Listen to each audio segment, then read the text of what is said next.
ശ്രീകാന്തേട്ടൻ എങ്ങനെ നാടകത്തിലോട്ട് വന്നു? ശരിക്കും അത് തന്നെയാണ് ഇതിൽ ഏറ്റവും വലിയ അത്ഭുതം. നാടകത്തിന് റീടേക്കില്ലല്ലോ.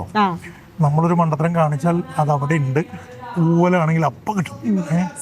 ഒരു നാടകമാണ്. പിന്നെ ഒരു നാടകം നമ്മൾ പെർഫോം ചെയ്യുമ്പോൾ കണ്ടുകൊണ്ടിരിക്കുന്ന ഓഡിയൻ ഏതെങ്കിലും ഒരു മൂലയിൽ നാം കാണണം.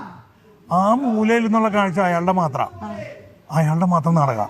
2000 പേരുണ്ടെങ്കിൽ അപ്പോൾ ഒരു നാടകം 2000 നാടകം. ഞാനും ഇങ്ങോട്ട് വന്നപ്പോൾ ഇത് തന്നെ കണ്ടപ്പോൾ അത്ഭുതപ്പെട്ടു.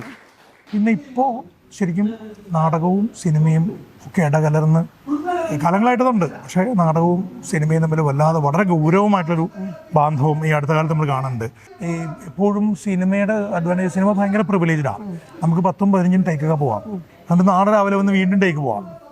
സിനിമയ്ക്ക് നാടകത്തിന് അങ്ങനെയില്ലല്ലോ.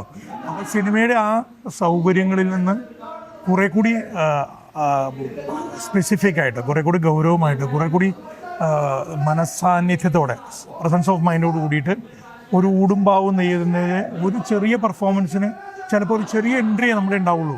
പക്ഷേ തുടക്കം മുതൽ ഒടുക്കം വരെയുള്ള നാടകത്തിലെ പല നൂല് അല്ലെങ്കിൽ പല മുത്തുകളിൽ നമ്മളുടെ റോള് വളരെ പ്രധാനമാണ്.